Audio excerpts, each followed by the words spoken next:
আবার সংঘাতের আবহে মথা, এমনই জল্পনা ফের উস্কে দিল মথা। মথার মন কি বাতে কি রয়েছে তা আবার দিয়ে দিলেন মথার মাথা ঘনিষ্ঠ বিধায়ক রঞ্জিত দেববর্মা। দেবীপক্ষের সূচনার আগেই সংবাদ সম্মেলনে বসে দিলেন সংঘাতের হুঙ্কার। অনুপ্রবেশ সহ অন্যান্য বেশ কিছু অসন্তুষ্টির কথা মনে পুষে রাজ্য বন্ধের আহ্বান দেওয়া হলো আজ আগরতলায়। ঘোষণা করা হলো 13ই অক্টোবর এবং 12 ঘন্টার রাজ্য বন্ধ। দেখুন রঞ্জিত দেববর্মার ঘোষণায় কি ছিল। আমরা দেখেছি এই কারণে সিভিল সোসাইটি থেকে আগামী 13ই অক্টোবর 2025 ওই দিন আমরা সারা ত্রিপুরায় 12 ঘন্টার বন আমরা আহ্বান করেছি। কি কারণে আমরা বন আহ্বান করেছি তার ব্যাখ্যা আমরা এখানে তুলে ধরেছি, এখানে আমরা স্পষ্ট দিয়েছি। এখানে কি কারণে আমরাকে করতে হয়েছে সেটা আমি আপনাদের কাছে তুলে ধরছি। প্রথমত হচ্ছে যে আমাদের কেন্দ্রীয় সরকারের যে দিক নির্দেশনা অনুসারে ত্রিপুরায় বেআইনি অনুপ্রবেশকারী বিদেশিদের সন্ত্রাস করার জন্য প্রশাসনিক অপারেশন শুরু করতে হবে। এটা মিনিস্টার অফ হোম অ্যাফেয়ার্স থেকে নির্দেশনা আসার পরেও ত্রিপুরায় এটার কোনো স্টেপ নেওয়া হচ্ছে না, কোনো পদক্ষেপ নেওয়া হচ্ছে না।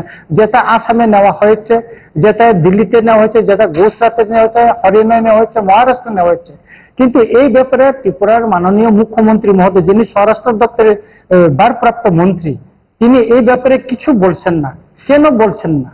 উনি মাঝে মাঝে সাংবাদিকদের মুখোমুখি বলেন যে 2014 31 ডিসেম্বর পর্যন্ত বেআইনি অনুপ্রবেশকারীদের তাদেরকে এখানে বৈধতা দেওয়া হবে, নাগরিকত্ব দেওয়া হবে। ভালো কথা।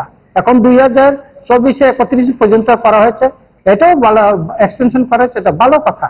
কিন্তু আমরা সিভিল সোসাইটি সেটাকে মানিনি। কিন্তু কিন্তু ত্রিপুরা রাজ্যের এডিসি রয়েছে, এডিসিতে সে লাগু হওয়ার কথা না। আর সবচেয়ে যারা এখানে অবৈধভাবে আছে তারা তো আজকে সে নাগরিকত্ব পাওয়ার জন্য তারা তো অনলাইনে তারা তো আজ পর্যন্ত কেউ অ্যাপ্লাই করেনি। এখানে আমাদেরকে বুঝতে হবে রিফিউজি এবং ইলিগেল মাইগ্রেন্ট দুইটা আলাদা শব্দ। সুতরাং এটা আমাদেরকে বুঝতে হবে। যদি বাংলাদেশে কোনো ধর্মীয় কারণে নির্যাতন হয়ে যদি ত্রিপুরায় আছে, তারা তো এখানে এসে প্রথমে তাদেরকে প্রশাসনিককে জানাতে হবে যে আমরা ধর্মীয় কারণে বাংলাদেশে, মায়ানমারে, পাকিস্তানে নির্যাতন হয়েছি, সেই দেশ থেকে আমরা এখানে এসেছি, তখন প্রশাসনিক ভাবে। কিন্তু ত্রিপুরায় যারা আছে তারা সেভাবে কেউ জানায়নি এখন পর্যন্ত। সুতরাং আমরা বলছি যারা অনুপ্রবেশকারী, সে যেই হোক, সে পাহাড়ি হইতে পারে, সে বাঙালি হইতে পারে, সে মায়ানমারের লোক হইতে পারে, এবং এখানে ইন্দোনেশিয়ার কিছু মাইগ্রেন্টও আমরা দেখছি এখানে বিলুনিয়াতে ধরা পড়ছে, এবং মিজোরাম কিনা বলে মায়ানমারে কুকিও ধরা পড়ছে আমবাসাতে আমরা দেখলাম। তো সুতরাং আমরা বলছি এটা আপনি করেন।